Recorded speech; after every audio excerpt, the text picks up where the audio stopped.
It's the last leg of Wednesday's Daily Rundown on Channel 7, or you might be watching Thursday's repeats. That could be really confusing.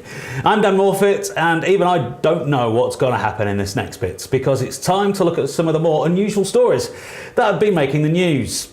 If they're a load of tut, we can blame producer Emmy. It's your fault, love. Right, story one. First, we have a very cute story for you tonight from our reporter, Hannah Pacelli, on the telly.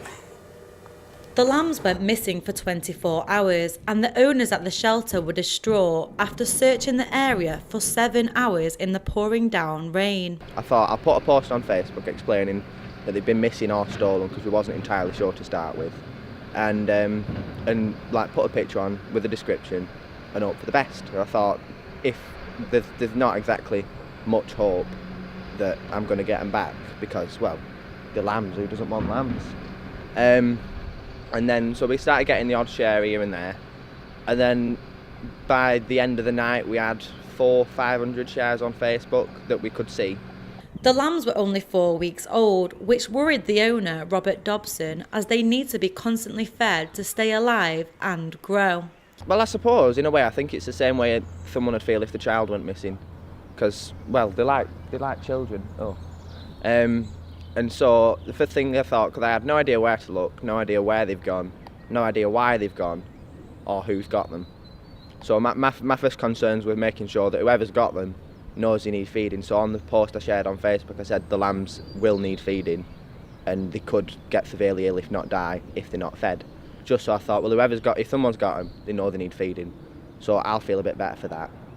And I was more like, thinking maybe I'm not going to see him again. Is it the last time I'm going to see him?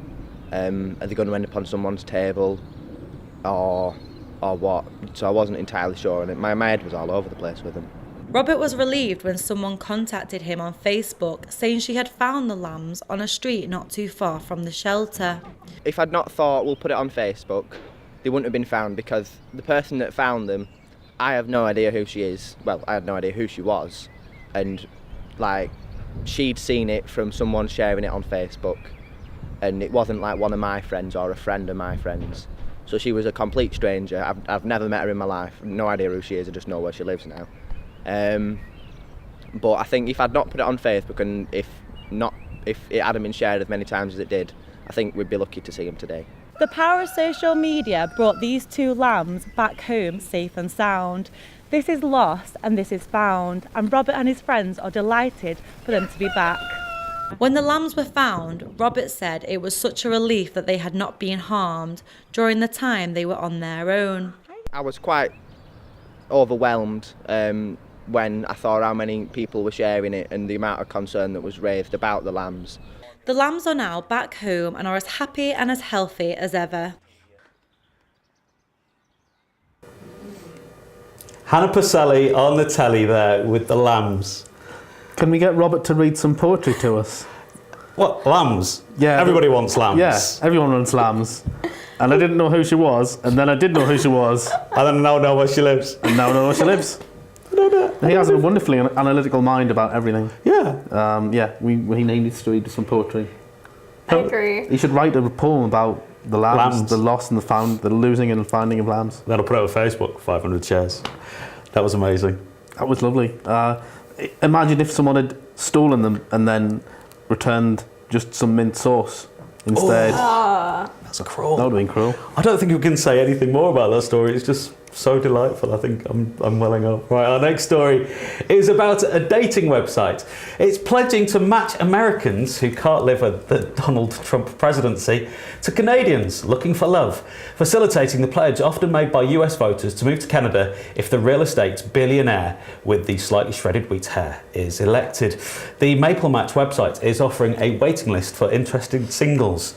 The website's selling line is Maple Match saves you from living through a Trump presidency by finding genuine, ready-to-marry Canadians. Maple Match dating. I was going to do that in a Canadian accent, but I thought that would have been really insulting to our Canadian cousins. That's a lovely story. Yeah, that's beautiful. It's terrifying at the same time, because it's about people who don't want to live in the country if a particular person gets made president. And where would you go? Ooh, north, a boot. Yeah. I just think if it does happen and Donald Trump gets the presidency, It can't, can it? Can it? Can it? Oh, I stranger think things it have could happened. happen. If it happens, I'd think Americans should get lambs because lambs, everybody wants lambs. Yeah. It's a scary proposition. I'd want to move to Canada if that was the case. I just sort of want to move to Canada. It seems like a really cool place. It does seem Yeah. like a cool place. They've got guns, but they don't use them.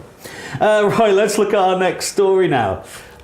More Canadians. Have you been reading a Canadian newspaper tonight, Annie? What's going on? More lambs. A Quebec drone enthusiast put his hobby to practical use with an internet first, using the flying device to herd sheep into a barn. The man's previous attempts at putting his drone hobby to practical use by making tea for his wife ended in disaster with a spilled glass and a crashed drone. I'm going to have words with producer Emmy tonight. Emmy, they're all about lambs and Canadians. What's What do wrong you- with those things? Nothing, but I didn't realise it was a Canadian lamb night. Apparently there's like legal regulations on drones now. There's certain places you can and can't fly them. That happened quick. Yeah, it did. This is quite a canny use. Making a cup of tea, Why? That's just silly. Lazy man. but like a sheepdog, I get it. That makes kind of sense, doesn't it? Yeah. you could have one man on his drone on the BBC. You're way too young for that show, aren't you? Do you even know what I'm talking about? I have not seen it. However, I did understand your reference. Thank you very much. Zing. Is that not going to put loads of sheepdogs out of work? Yeah, but then they can be owned by hipsters. That's a good 'Cause point. they are very lovely dogs. What else could you use drones for that would be practical then? Well, delivering stuff, of course. Yeah. Traffic bollards.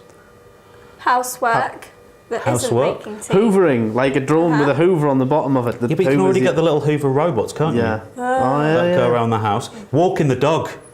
If you can use it as a sheepdog with Canadian sheep. Hands-free mobile phone holder. There's already a drone that I saw the other day where you just put it up in the air like that and it takes a selfie Oh, wow. and it just hovers at you all the time. So I think this sounds cool. this technology is getting scary but brilliant. There was a scare, wasn't there, the other week where someone had flown a drone up into the air and it nearly went into the engine of an aeroplane? Yeah, we ran that story in the Daily Rundown and it came out afterwards that it wasn't a drone at all. That No. hit like a 737 going to Gatwick Yeah. or something like that. No, I think in the end it just was a bird. All right, Was okay. it? Yeah. I was on that night. I know. I remember the story, and then We the next discussed day it. the news was just blown out the water by a drone. Right. Shall we go on to our next story? Because I don't know if it's about Canadians or sheep. Right. A free smartphone app wants to give users digital rewards if they peel themselves off the sofa and get moving. Sweatcoin. Brrr, lovely name. Measures users' movement, and the more activity done, the more rewards, called sweat coins, you can collect. For now, rewards only come in the form of products such as classes and coupons. So is this going to be motivating for you, John?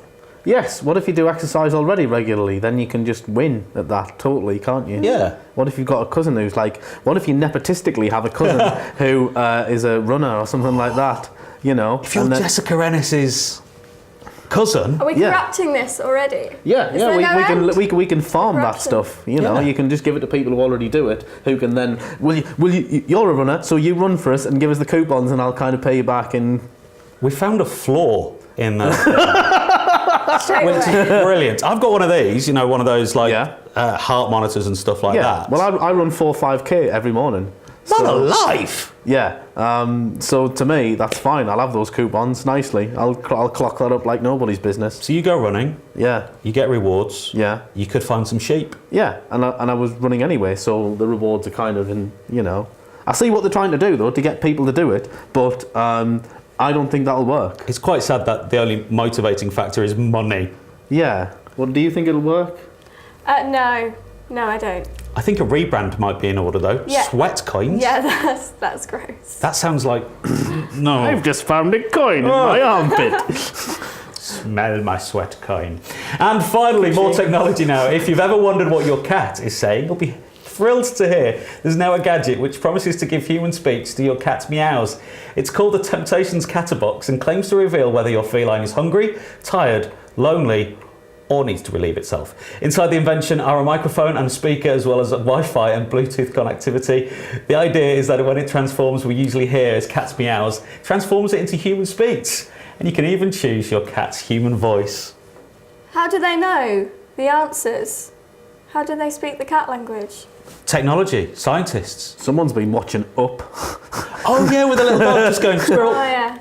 Yeah, what if you kind of do the cat one and then obviously it's what you expect, which is that it's planning world domination. Yeah. Or it doesn't care because it's a I cat. think it just doesn't care. You adore your kitten or cat and you'll just realise it's only there for food and it Yeah. hates you really. Yeah. Food. That's what it would be, wouldn't it? I want a That's what you'd get. cat that can talk to me in the voice of Danny Dyer. So every time he'd want food, he'd just go, "Oh, naughty." That'd be the pinnacle of human ingenuity. Yeah. We've just found some planets today, but now cats can talk to us. I don't think we need it. I'd want a cat that talked in the voice of James Earl Jones as Darth Vader. And on that image, it's another Daily Rundown over.